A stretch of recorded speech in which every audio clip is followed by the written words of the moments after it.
आले वरले दिंडी, संत आले वरले दिंडी, हाती खुरक्या काखेत मुंडी, पंढरीसी पडली होड, मुटक्या परिस धांगड गोड, आली वैष्णवांची मांदी,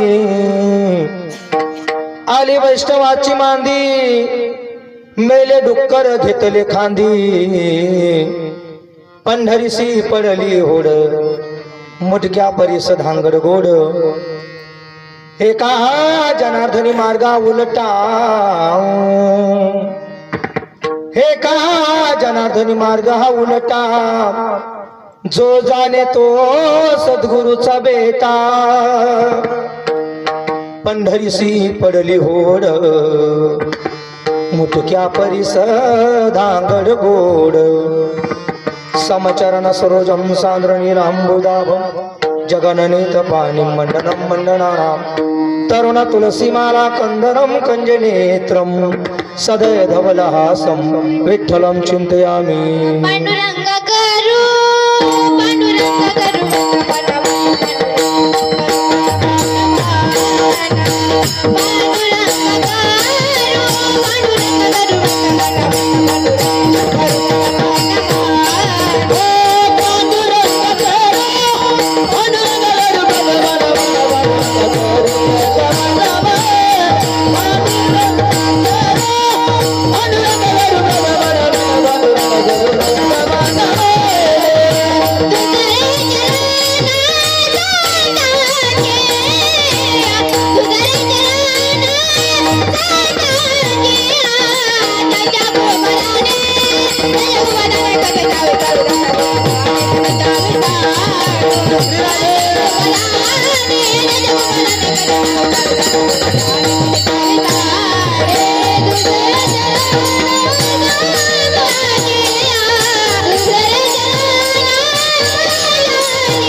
जयांचे केले स्मरण होय सकळ देयांचे अधिकरण तेच वंद श्री चरण श्री गुरुचे तीन नमस्कार न्याता ओम नमो ज्ञानेश्वरा करुणा करा दयाला तुमचा अनुग्रह लादलो पावन झालो चराचरी सेवे लागी सेवक झालो सेवे लागी सेवक झालो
संत आले वरले दिंडी संत आले वरले दिंडी हाती खुरक्या काखेत मुंडी पंढरीसी पडली होड मुटक्या परिस धांगड गोड प्रस्तुत स्थळी प्रस्तुत प्रसंगी कीर्तन रूपी सेवेकरता निवडलेला असणारा अभंग पैठण निवासी शांतीब्रह्म एकनाथ महाराज यांचा असणारा चार चरणाचा आणि कुड प्रकरणातला अभंग संतपर प्रकरणातला अभंग सेवेकरता गायला आहे विठ्ठला विठ्ठला विठ्ठला विठ्ठला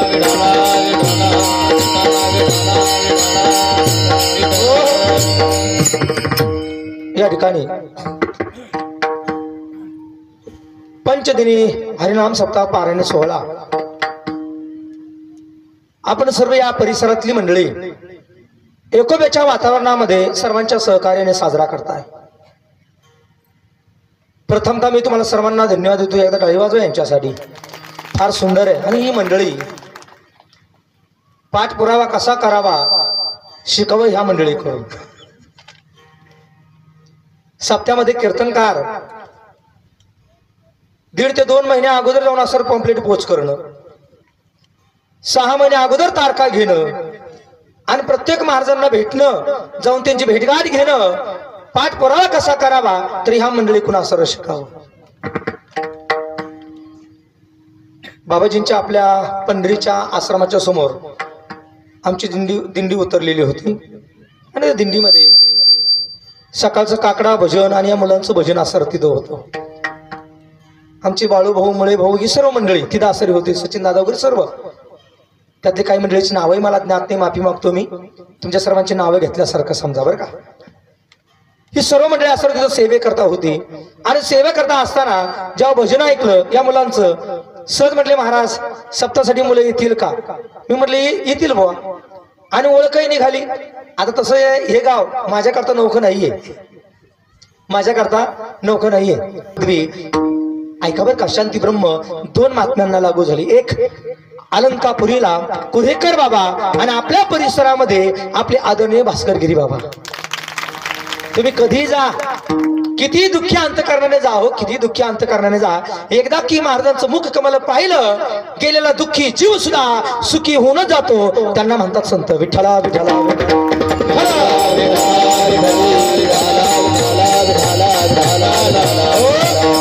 आणि म्हणजे या ठिकाणी सर श्री समर्थ सद्गुरू किशनगिरी बाबांच्या कृपा आशीर्वादाने, त्याचप्रमाणे ब्रह्मलीन संत नारायणगिरी महाराज श्री सरलाबेठ यांच्या कृपा आशीर्वादाने, त्याचप्रमाणे हरिभक्तपरायण आपल्या परिसराचं वैभव गुरुवर्य भास्कर गिरीजी बाबांच्या कृपा आशीर्वादाने, हरिभक्तपरायण स्वामी आदरणीय प्रकाशानंदगिरीजी बाबा श्री क्षेत्र देवगड यांच्या प्रेरणेने आणि आपल्या परिसरामधील बाल संन्यासी परमपूजनीय हरिभक्तपरायण विश्वनाथ गिरीजी बाबा त्यांच्याही करता एकदा टाळी वाजवा, या महात्म्यांच्या करता टाळी वाजवा बरं का.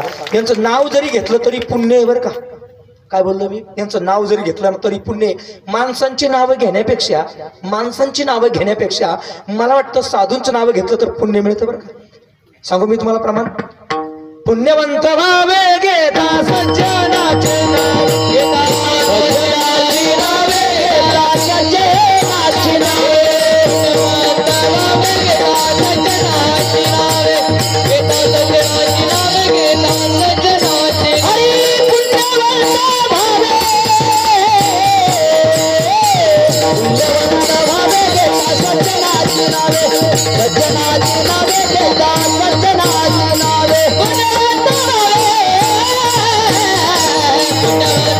घेता सज्जनाची नावे, घेता सज्जनाची नावे, घेता सज्जनाची नावे. हे साधू आणि संतांची नावं जर घेतली तर फलश्रुती काय आहे? फळ काय मिळतं? यांच्या नावाने फळ हेच आहे, पापाची उळे. तुका म्हणे पापे आणि जाती संताची अजपे. संतांच्या नावाचा जप जर केला, संतांच्या नावाचा जर जप केला तर पापाची हुळी होते. एवढी ताकद या नामस्मरणामध्ये त्यांच्यावर का. आणि म्हणून त्यांच्या सत्संगामध्ये जावं आणि आपल्या जीवनाचं कल्याण या ठिकाणी सारं करून घ्या.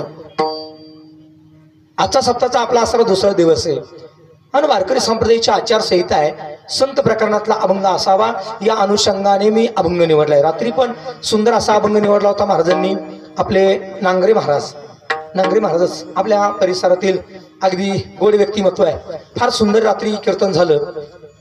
बाबांच्या तालमीत झालेली असणारी तयार झालेली मंडळी ही कमी नाहीये. बाबांचा आखाडा म्हणजे वाघाचा आखाडा आहे आणि वाघाच्या आखाड्यातली मंडळी शेळ्या मेंढ्यासारखी कशी काय वागतील? बरोबर आहे का नाही? हा आखाडा म्हणजे सर्वसामान्य नाही. चाकुरीतला आखाडा आहे. चाकुरीतला विठ्ठला विठ्ठला विठ्ठला.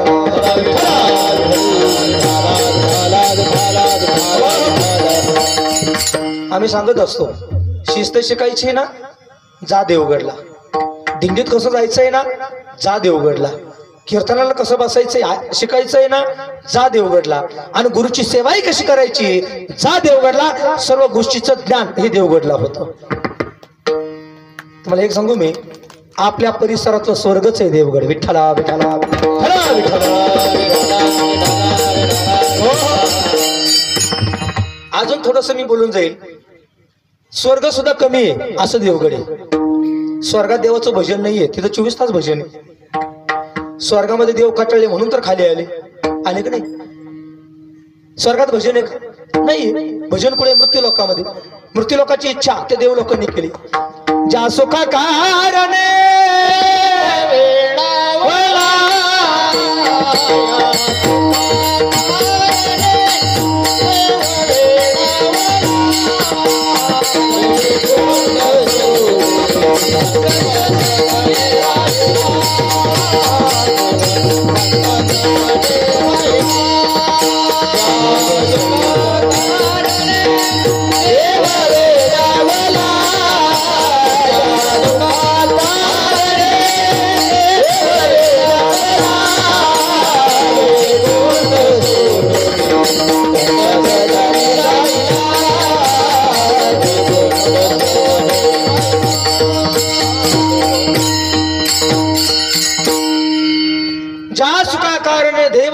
वैकुंठ सोडणे संत सदेने राहिला.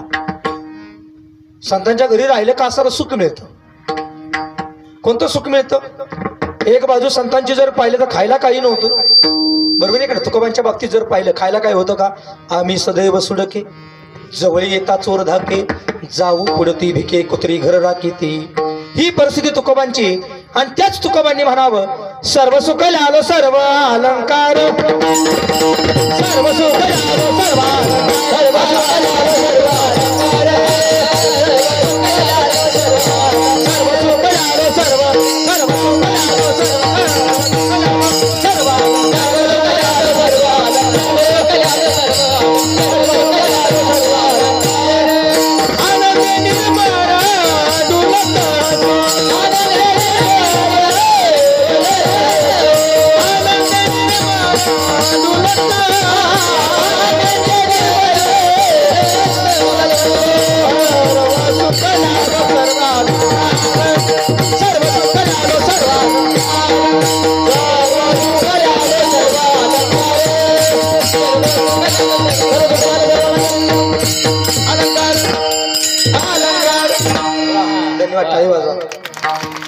तुम्हाला सांगू या खाटक्याच्या चाली इंगळे महाराज गेले आणि खाटक्याच्या चाली संपल्या.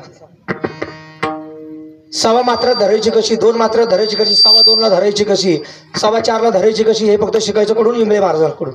प्रातस्मरणीय बाबासाहेब महाराज इंगळे, बरोबर आहे का नाही? फार गोड चाली म्हणायचे. सर्व सुकले आलं सर्व अलंकार आनंदी निर्भर डुलत असो. एक बाजू अशी होती की काहीच नव्हतं तरी असं सुखी होते, आणि एक बाजू जर जगतामध्ये पाहिली काहीच कमी नाहीये पण तरी दुःखी आहे. विदुर काकाकडे काहीच नव्हतं पण सुखी होते का नाही? विदुर काकाकडे काय होतं का? काही नव्हतं, फक्त एकच धन होतं. कोणतं? श्रीकृष्ण गोविंद हरे मुरारी हे नाथ नारायण वासुदेवा. कृष्ण नामाचं धन असं विदुर काकाकडे होतं. आणि एक बाजू जर पाहिली दुर्योधन, सर्व गोष्टी असताना सुद्धा असर दुःखीच होता. कोण? दुर्योधन. मनामानाचं नाही बोलणार मी. विभीषणाची एक बाजू पाहिली, काही नसताना सुद्धा असर आनंदी होता. आणि रावणाची बाजू जर पाहिली, कोटी घरी ज्याच्या काशानी तांब्याची, शुद्ध कांचनाची 7 कोटी, 7 कोटी घर ज्याचे 24 कॅरेट सोन्याची होती, पण रावण असर एक स्त्री करता दुःखीच होता. बरोबर आहे का? तुमच्याकडे काही नसू द्या पण संतांच्या सहवासात गेलात ना, संतांच्या सहवासात समागमामध्ये गेल्यानंतर, सत्संगामध्ये गेल्यानंतर समाधान कसं मानायचं हे संत आसरा शिकवतात. याच करता संतांची संगती करायची. विठ्ठला विठ्ठला.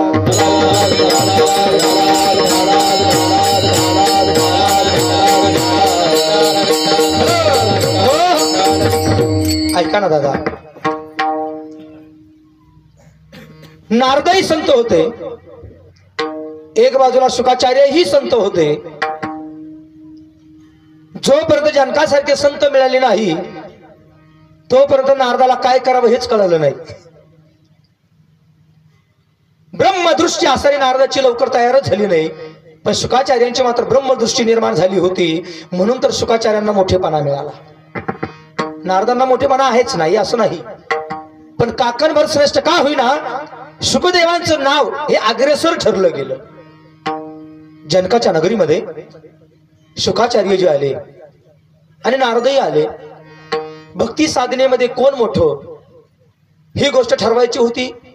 तेवढ्यामध्ये जनकाने सांगितलं सुनैनेला, एक कर म्हटले, जा दोघांपैकी कोण मोठं तूच परीक्षा घे म्हटले. दोघे बसलेले होते सिंहासनावरती बसलेले असताना शेजार थोडस बसायला लावलं आणि थोडीशी मध्ये बसता येईल अशी जागा सोडायला लावली. सुनैना आल्या, जनकाची पत्नी, आणि दोघांच्या मध्ये येऊन आसरे बसले. ऐका, सुखदेव महाराज जे होते ना, स्पर्श झाला तरी त्यांना काही वाटलं नाही, पण नारद म्हणे थोडेसे सरकले. विचारलं निकाल काय द्यायचा? म्हणे निकाल सोपा आहे, जे लांब सरकले ते नापास झाले आणि जे जवळ होते बोलले ते पास झाले. म्हणजे असं कसं काय विचार? म्हणजे पहा तुम्ही, श्रीमद भागवतामध्ये पण असं चिंतन आलं. म्हणजे यांची दृष्टी देहदृष्टी आहे म्हटले, आणि सुखदेवांची दृष्टी ही आत्मतत्व बुद्धी आहे. नवे त्यांची आसरी जी आसर दृष्टी आहे ती ब्रह्मदृष्टी आहे. आणि ब्रह्मदृष्टीच्या ठिकाणी सर्व ठिकाणी देव दिसतो, तिथं माणसं दिसतच नाही, म्हणून हे पास झाले. ऐका ना, त्या सुनैने ना असं उत्तर दिलं. आणि मग जनकाने सांगितलं, तुम्ही माझ्या नगरीत आलात ना, बरं झालं, उत्तर तुम्हाला दोघांनाही मिळालं. विठ्ठला विठ्ठला.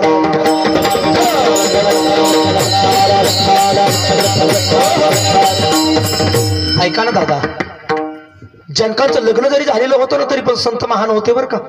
जनक म्हणजे सर्वसामान्य नव्हते. सुखदेवांची परीक्षा जनकांनी घेतली होती का नाही? जेव्हा सुखदेव आले होते, शुकाचार्य म्हटले मी शुकाचार्य आलो. त्यांना सांगितलं मी शुकाचार्य आलो, जे काय आणलं ना ते म्हटले बाजूला ठेवा मग मध्ये या. ते पुन्हा म्हटले मी शुकाचार्य आलो. जनक म्हटले त्यांनी जे आणलं ते बाजूला ठेवा मग मध्ये या. तिसऱ्यांदा पुन्हा पाठवलं मी शुकाचार्य आलो. त्यांना म्हणा जे आणलं ते बाजूला ठेवा. आता कळालं काय आणलं होतं. तुम्हाला एक सांगू, जन्म झाला होता ना, अंगावरती लंगोटी पण नव्हती. कुणाच्या?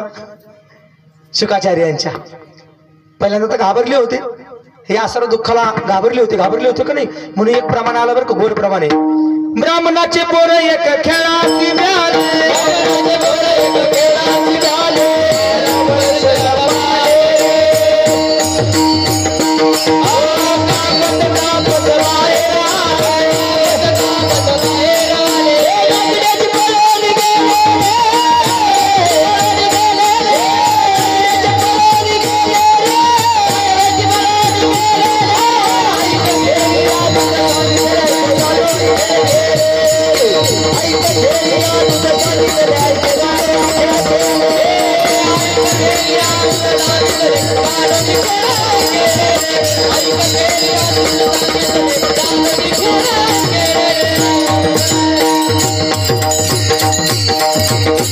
ब्राह्मणाचे पोरे एके खेळाशी बी आले ते 12 वर्षाला पाले रे कापत कापत बाहेर आले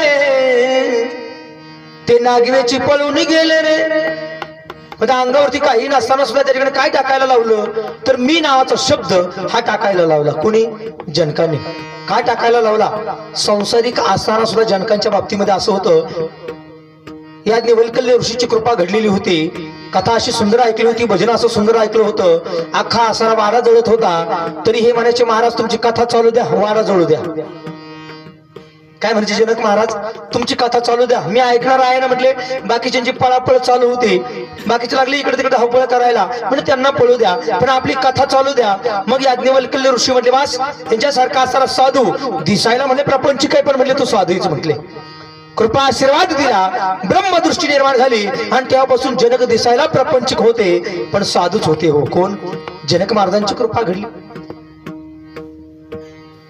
शुकाचार्यांच्या असर शंका निघून गेली म्हणून कधीतरी जीवनामध्ये संत मिळाले पाहिजे कोण मिळाले पाहिजे संत आणि आपलं भाग्य आहे परम पूजनीय भास्करगिरी बाबांसारखे संत विश्वनाथ गिरी बाबांसारखे संत आपल्या परिसरात आले आपलं भाग्य एक बोलू का आपण संताकडे जावं की संतांनी आपल्याकडे यावं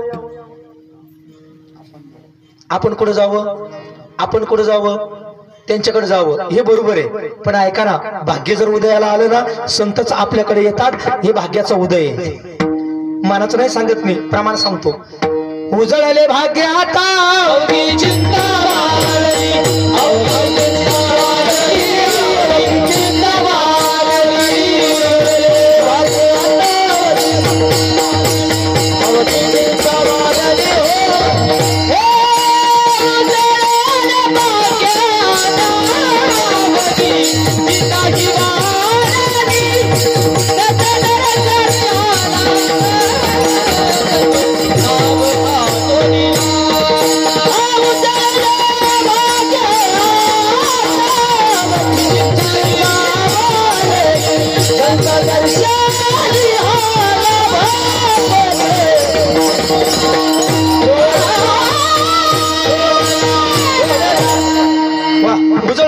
आता अवघी चिंता वागली संत दर्शनी या लाभ आणि पद्मनाभ जोडीला संत संत संत म्हणायचं कुणाला ऐका संत त्यांना म्हणतात तेची संत ज्यांचा हेत विठ्ठले त्यांना संत म्हणतात अखंड पद्धतीने नामस्मरण करतात त्यांना संत म्हणतात ज्यांचा अनुभवच देव आहे त्यांना संत म्हणतात ऐसा ज्याचा अनुभव विश्वदेव सत्यत्वे देवतया जवळ असे पापनाशी दर्शने ज्यांच्या दर्शनाने पापाची होळी होते ना मायबाप त्यांना संत म्हणतात संत कुणाला म्हणतात जरा बारकाईने नाही का सततम कीर्तयन्तो माम यतन्तस्य दृढतः नमस्यन्तस्य माम भक्त्या नित्ययुक्त उपासते त्यांना संत म्हणतात संत कुणाला म्हणतात समशत्रोच मित्रेच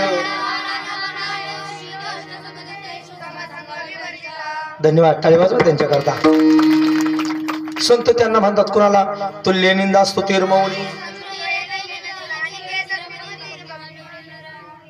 वाह धन्यवाद विठला विठला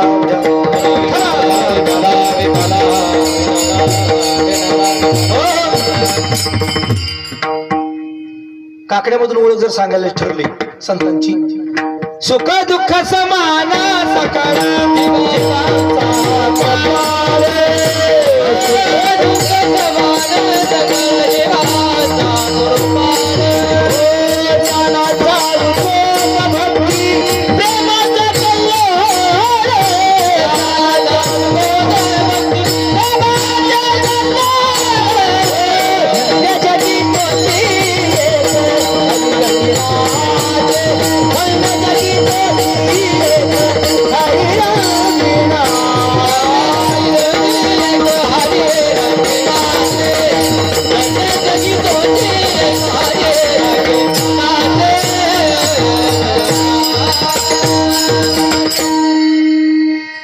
सुख दुःख समान सकळ जीवांचा कृपाळ ज्ञानाचा उद्बोध भक्ती प्रेमाचे कल्लोळ धन्य जगी तुची एकी हरिरंगी नाचे रामकृष्ण वासुदेव सदा स्मरे वाचे एक हात जोडून सर्वांना विनंती आहे कीर्तन ऐकताना मनापासून ऐका, इतकं सुंदर मनापासून ऐका ना, मनाचे कान करा. कशाचे? मनाचे कान करा. एक ते काय, मला विनोद येत नाही, तसे भरपूर येतात. 8 वर्ष इंदुरकर महाराजांकडे मी राहिलेलो आहे. की कॅसेटची पाठ आहे. काय बोललो मी? कॅसेटची कॅसेट पाठ आहे. पण विनोद सांगून मला तुमचा टाइमपास करायचा नाहीये. विठ्ठला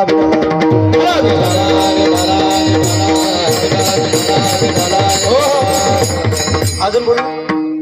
माझे गुरुजी पाठाला बसल्यानंतर आम्हाला हे म्हणायचे, भाऊ लोकांना कीर्तन बरं वाटण्यापेक्षा लोकांचं बरं झालं पाहिजे ते कीर्तन सांगा. काय शब्द दिलाय मी? लोकांना कीर्तन बरं वाटण्यापेक्षा लोकांचं बरं होईल ते कीर्तन सांगा. माझ्या भास्करगिरी बाबा जे कीर्तन करतात ना, लोकांचं बरं होईल तेच कीर्तन करतात. माझे प्रकाशानंद बाबा जे कीर्तन करतात ना, लोकांचं बरं होईल असंच कीर्तन करतात. ते लोकांना पटो आदर नाही पटे, पण कीर्तन कसं असतं, लोकांचं कल्याणच होतं असंच कीर्तन पाहिजे. विठ्ठला विठ्ठला.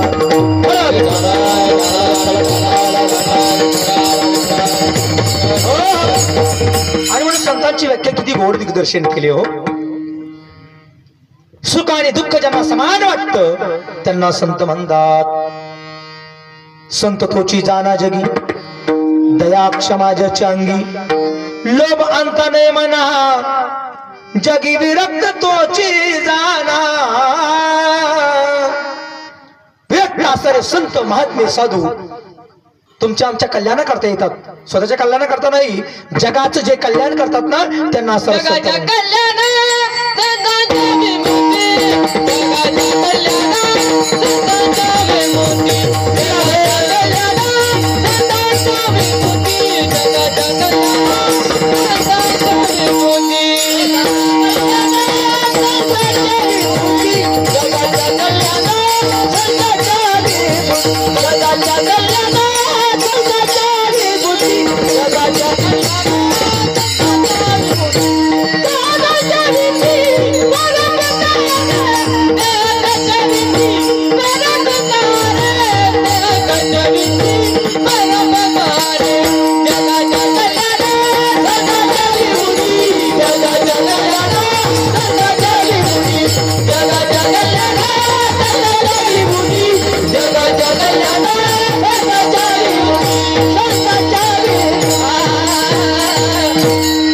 देह कष्टविती परोपकारे त्यांना म्हणायचं संत. मग एकाने विचारलं, म्हणले महाराज जगाचं कल्याण करण्याकरता संत या ठिकाणी असं येत असतात, पण त्यांच्या येण्याचा पत्ता आम्हाला सांगा ना म्हटले. जसं देवाचा पत्ता विचारला गेला, बरोबर आहे का नाही? देवाचा पत्ता विचारला गेला. परमात्मा माई बापा तुकडे थांबतो म्हणजे जेथे कीर्तनाची जागा आणि तेथे पांडुरंग उभा. ज्या ठिकाणी कीर्तनाची जागा असते म्हटले तिथे पांडुरंग असतो. म्हणजे मग संतांचा पत्ता काय? संत कुठून आले, त्यांचा येण्याचा मार्ग आम्हाला सांगा तरी. कोणत्या स्थानाहून ते असणाऱ्या या मृत्यू लोकांमध्ये आले, कुठून आले म्हटले? ती इथून तिथून नाही आले म्हटले, वरून त्यांनी दिंडी घेऊन तुमच्या आमच्या करता आले. अभंगाचं पहिलं चरण.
धन्यवाद. त्यांच्याकरता टाळी वाजवा.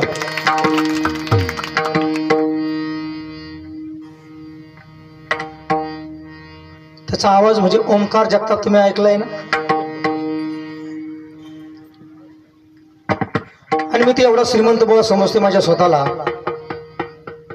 दोन्ही मुलं कीर्तनकार, बायको सुद्धा कीर्तनकार. अजून काय देवाने द्यायला पाहिजे? आमच्या घरातले चारही माणसं कीर्तनकार. ढेकाळे बाबांना माहिती, चारही पण ऍट ए टाइम. तुम्ही कोणालाही बसवा, पाखवा सुद्धा बायको वाजवती माझी, माहिती का तुम्हाला? हा वाजवते ती, म्हणजे सुरुवात आहे तिची. शेवटला वाजवलो आपण एक दोन. कधी कधी लोक म्हणतील महाराज श्रेयांनी पाखवाज वाजवला पाहिजे का? अरे भाकरी त्यांच्या हातून चालतंय, जन्म त्यांच्या उदरातून चालतो, मग बाकीच्या गोष्टी का नको? परमार्थात जर त्या ठिकाणी आडिकाठी असेल तर मला वाटतं मग हे प्रमाण खुडून टाका. यारे यारे ला न थोर याती भलती नारी नर करावा विचार न लगे चिंता कवनासी. अभंग घेऊच नका ना. सकळासी येथे आहे अधिकार.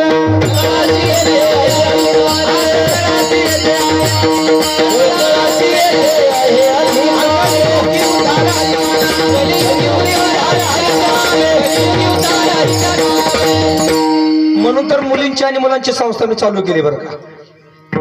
बऱ्याच दिवस बाबांकडे कर्नलकर बाबा यांना माहिती आहे, फार मोठी विभूती आपले भास्करगिरी बाबा जे आहेत ना, आणि कर्नलकर महाराज हे संत विभूती. सहज त्यांच्याकडे गेलो आणि बाबांना एक असा प्रस्ताव मांडला. म्हणलं बाबाजी मुलींची संस्था टाकायची, आमच्याकडे परिसरामध्ये फार मुले आहेत, लहान लहान गायन करतात, संस्था टाकली तर काय अडचण आहे? बाबा म्हणले काहीच घाबरू नका. म्हणलं विना घ्यायला, म्हणले काहीच म्हणजे धोका नाही, म्हटले तसं काही नाही, फक्त एक आहे थोडी आचारसंहिता पाळावी म्हटले, पण विना घ्यायला काहीच हरकत नाही. विना जर घ्यायला जर कुणी अडवत असेल तर मग पहिली केस तुम्ही असणारे मीराबाईवरती करा, कारण तिने विना घेतला होता. बरोबर आहे ना? तुम्ही जर स्त्रियांना परमार्थामध्ये जर येऊ देत नसेल तर मग पहिली केस जनाबाईवरती करा, टाळ घेऊन उभी होती. सांगितलं होतं ना तिनं, आणि तिचा अधिकार तर एवढा मोठा होता. तिनं ज्ञानेश्वर महाराजांना म्हटले महाराज जरा चाल म्हणा. कीर्तन कोणाचं? नामदेव कीर्तन करी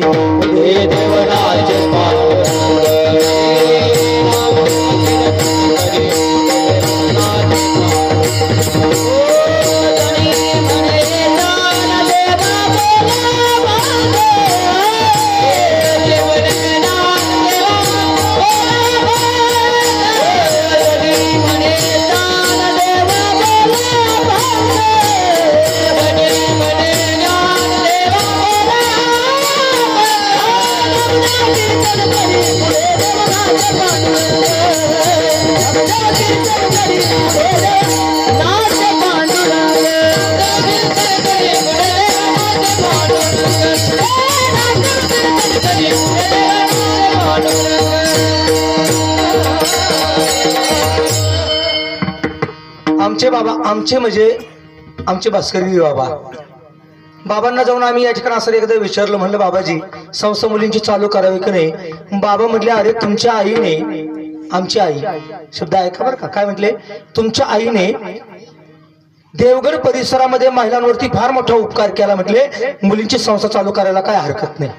तुम्हाला माहिती आहे का नाही मला माहित नाही, पण मी यावेळेस व्यासपीठावरती उभा आहेत ना, आम्हाला पण या ठिकाणी एक अधिष्ठान आहे. कोणतं अधिष्ठान आहे जरा बारकाने आहे का? बाल ब्रह्मचारी जसे किसनगिरी बाबा, तसं आमचंही अधिष्ठान बाल ब्रह्मचारी आईसाहेब पुंजाई. बरोबर आहे? दोघांनाही अनुग्रह भैया बाबांचा. आजही आमच्या आश्वीमध्ये भैया बाबांच्या पादुका आहे. मला वाटतं आपले बरेच मंडळी आले होते सप्ताह पाहण्यासाठी. बरोबर आहे ना? इथून सर्व मंडळी आले होते, तिकडे सप्तासाठी बोलवलं होतं मी. या म्हटलं आली सर्व मंडळी. आणि आई साहेबांचा पण त्रिदिनी नाम सप्ताह फार मोठा होत असतो, फार मोठा अधिष्ठान आहे. किसनगिरी बाबा आमच्या आई साहेबांना असर त्र्यंबकेश्वरच्या असर डोंगरावरती घेऊन गेले होते किसनगिरी बाबा. आणि डोंगरावरती गेल्यानंतर त्या ठिकाणी ब्रह्मगिरीच्या माथ्यावरती एक महान साधू मिळाले भैया बाबा. भैया बाबांकडून त्या ठिकाणी असं अनुग्रह दिला आणि आज त्यात पुंजाईचं मंदिर आमच्या परिसरामध्ये आश्विला आहे. वाटतं आपल्याकडे पण बकुबाई पिंपळगाव, बकू पिंपळगाव आहे का नाही, आणि एक प्रवार संगमला देवरी वस्ती तिथं पण असणार आहे. तो वारसा लाभला म्हणून आम्ही परम भाग्य समजतो का पुंजाई आणि किसनगिरी बाबा हे असर भाऊबहीण. आणि शेवटचं पर्व काळ तर इकडेच आपल्याकडं आपले भास्करगिरी बाबा त्यांनीच असं त्यांची समाधी शेवटच्या काळामध्ये इकडे केली. पुढे थोडंसं आमचं दुर्भाग्य ठरलं की शेवटच्या काळामध्ये आई साहेब इकडे आल्या, आमचं दुर्भाग्य ठरलं. विठ्ठला विठ्ठला विठ्ठला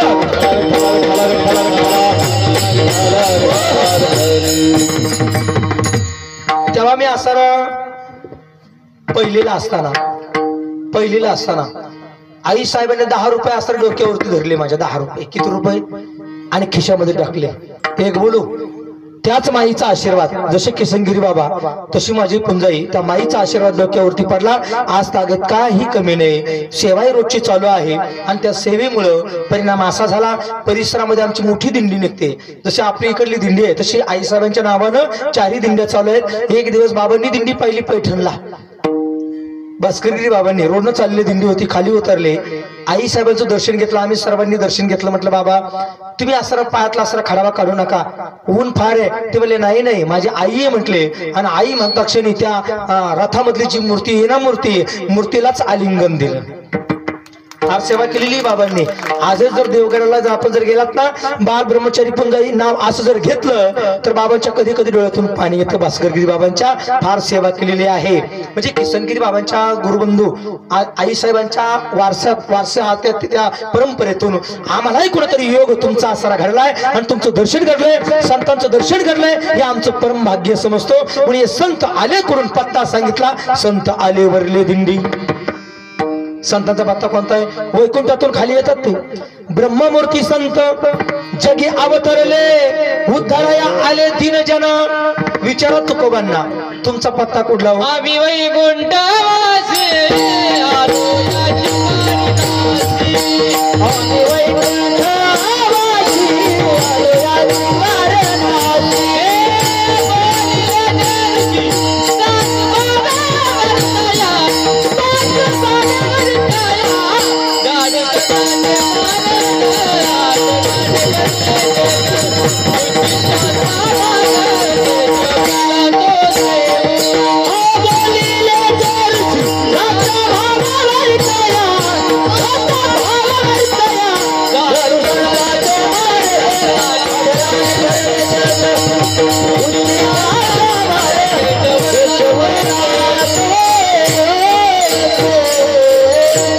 ऐका दादा, पत्ता सांगितला आम्ही वैकुंठवासी आलो. याची कारण अशी संत वैकुंठातून खाली येतात.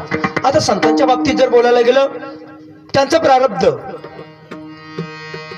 तिघांचं प्रारब्ध दिग्दर्शन केलंय तसं जीवाचं प्रारब्ध, देवाचं प्रारब्ध आणि संतांचं प्रारब्ध. जीवाचं प्रारब्ध अनिच्छा प्रारब्ध आहे, देवाचं प्रारब्ध परिच्छा प्रारब्ध आहे. आणि संतांच्या बाबतीत जर बोलायला गेलं, स्वइच्छा प्रारब्ध आहे. स्वइच्छेनं ते येतात आणि स्वइच्छेनं ते जातात. एक तर असा आहे, संतांचा मृत्यूच नाही, दिसताना दाखवलंय पण त्यांचा मृत्यू नाही. ऐका, किसनगिरी बाबांनी समाधी जरी घेतली तर किसनगिरी बाबा गेले असं समजूच नका. आजही कुठेतरी किसनगिरी बाबांच्या रूपानं कुठेतरी पाहायला मिळतं. बरोबर आहे का नाही? त्या अनुभूती आहे. माझ्या आसरे बाल ब्रह्मचारी पुंजाई आई साहेबांनी समाधी घेतली तरी आजही बाल ब्रह्मचारी पुंजाई गेले असं अजिबात म्हणायचं नाही. परम भाग्य इतकं सोपं नाही. भाग्यवशात आपल्याला संत मिळाले. एक लक्षात द्या, त्यांच्या सेवेला तसभर सुद्धा कमी पडू नका. विठ्ठला विठ्ठला विठ्ठला विठ्ठला.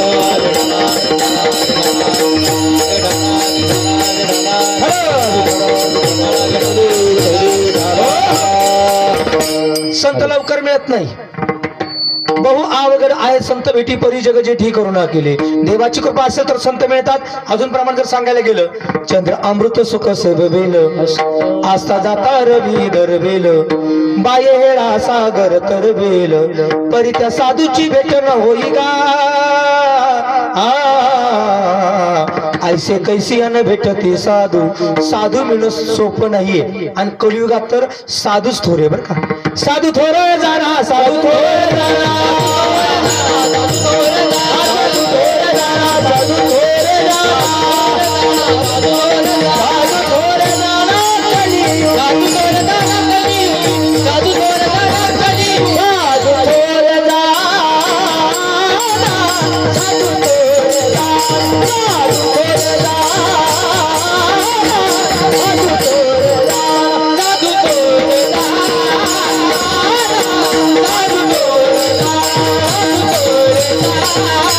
Ah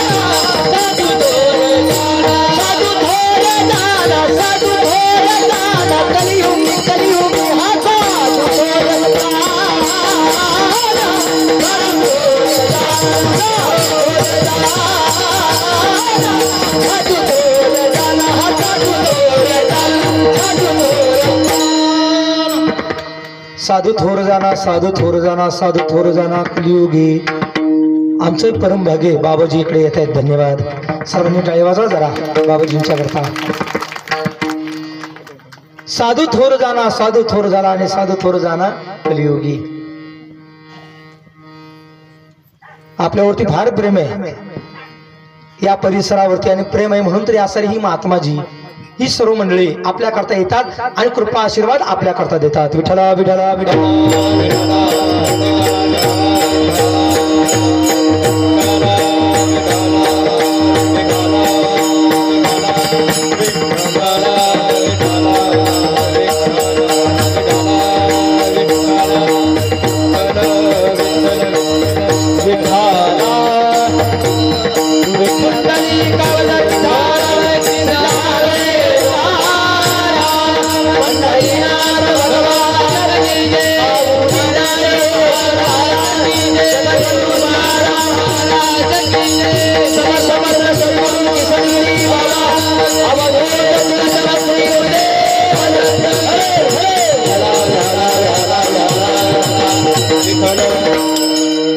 आपण या प्रमाणाहून लांब गेलो होतो. बाबांचे आगमन या ठिकाणी झाले.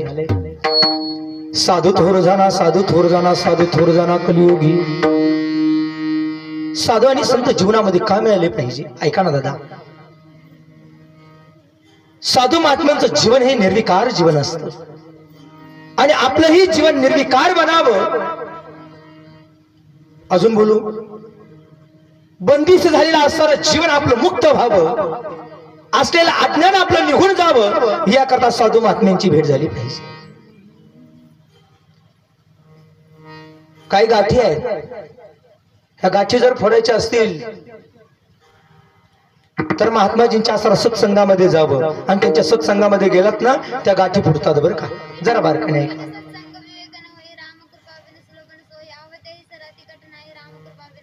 वा धन्यवाद. विठ्ठला विठ्ठला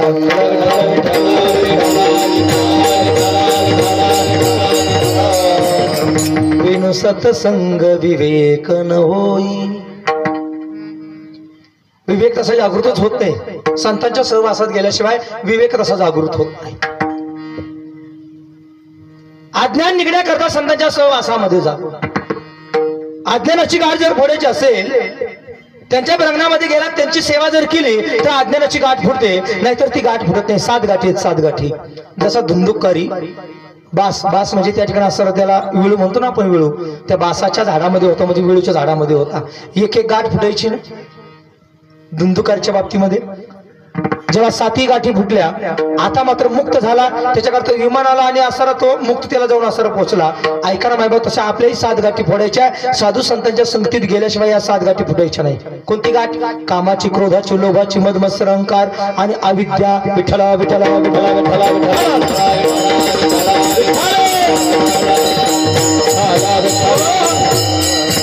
संत काय कार्य करतात आपल्या जीवनामध्ये? संत काय कार्य करतात? तुमच्या आमच्या जीवनामध्ये संत आपलं अज्ञान घालण्याचं काम साधू संत मायबाप करतात. अज्ञान अज्ञान अज्ञान म्हणजे तरी काय? जरा बारकाने ऐका. अज्ञान त्याला म्हणतात जी खोटी गोष्ट आहे त्याला सत्य मानणं, यालाच म्हणतात अज्ञान. खोट्या गोष्टीला सत्य मानणं त्याला काय म्हणायचं? अज्ञान. अजून बोलू. समजा देह आहे आणि आत्मतत्व आहे, देहालाच खरं मानून बसणं आणि आत्मतत्वाचा विसर पडणं, यालाच म्हणायचं अज्ञान. काय म्हणायचं? कधी कधी पाठामध्ये गुरुजी एक असं दृष्टांत शिकवायचे, फार गोड ऐकण्यासारखा दृष्टांत आहे. 10 जण मित्र म्हटले फिरण्याकरता निघाले आणि बाबाजींसारख्यांकडे गेले. बाबाजींचं दर्शन घेतलं. म्हणजे बाबाजी आम्ही मार्गस्थ होण्यासाठी निघालोय, थोडस जायचंय म्हटले. भ्रमंती करायची, भ्रमण करायचंय. ठीक आहे म्हटले, जा, पण एक करा म्हटले, विसरू नका बरं का कुणी कोणाला. म्हटले नाही नाही अजिबात नाही म्हटले. रोडला निघाले पण नदी आसरे आडवी आली. आता पहिल्या तीराला जायचंय. 10 लोकांनी आसरे नदीमध्ये उडी मारली. पहिल्या तीराला गेले पण थोडस अंतर लांब लांब होते. 10 ती 10 एका जागेवरती गोळा झाली आणि गोळा झाल्यानंतर ते म्हणायला लागले, आपल्याला बाबाजींनी सांगितलंय कोणी आपल्यातला हरवता कामा नये. एक करा, मोजा बरं म्हटले 10 आहेत का नाही. त्याकडे बाबा सुरुवात केली. 1 2 3 4 5 6 7 8 9 ज्यानं मोजलं ना 9, तो लागला ना रडायला. त्याचं रडणं पाहिलं. एक म्हटलं का रडतो? म्हणजे आपल्यातला 10वा मेला. कितवा मेला? 10वा मेला. म्हणजे एक करा, तुला नाही मोजता येत म्हटलं मी मोजतो. दुसऱ्यानं सुरुवात केली, त्याने पण 1 2 3 4 5 6 7 8 9 त्याने सुरुवात केली. तो म्हणे खरोखर आपल्यातला 10वा मेला. असं करता करता 10 लोकांनी मोजलं पण 9च भरले. किती भरले? तुम्ही ऐकताय करता? किती भरले? 9च भरले. त्यांचं रडणं चालू होतं. बराच वेळ निघून गेला आणि बाबाजींसारखे असणारे महात्मे असणारे आले. त्यांनी सांगितलं का रडता? म्हणले काय नाही, आमच्यातला 10वा गेला म्हटले. बाबाजी म्हणले रडू नका, जरा उभे राहा म्हणले लाईनशीर. आणि मग बाबाजींनी त्यांना मोजून दाखवलं. 1 2 3 4 5 6 7 8 9 10. अहो रडणारे लागले ना हसायला. ते म्हणजे असं कसं काय झालं? बाबाजींनी सांगितलं 10वा गेलाच नव्हता, पण काय झालं, अज्ञानामुळे तुम्ही स्वतःला विसरले. बाकीच्यांना मोजलं पण स्वतःला विसरले. हे जसं आहे ना तसं आपल्याही बाबतीमध्ये अज्ञान आहे. आपण स्वतःला विसरलो हेच खरं अज्ञान आहे. आपण कोण आहोत? आपण ईश्वराचा अंश आहे. ईश्वराच्या अंशाने त्या ईश्वराची प्राप्ती जर करायची असेल तर महात्म्यांकडे जायचं. आणि महात्म्यांकडे गेलात ना ते महात्मे आपली खरी ओळख आपल्याला करून देतील. कोण आहे आपण? मी वासुदेव तत्त्वता. मी वासुदेव तत्त्वता.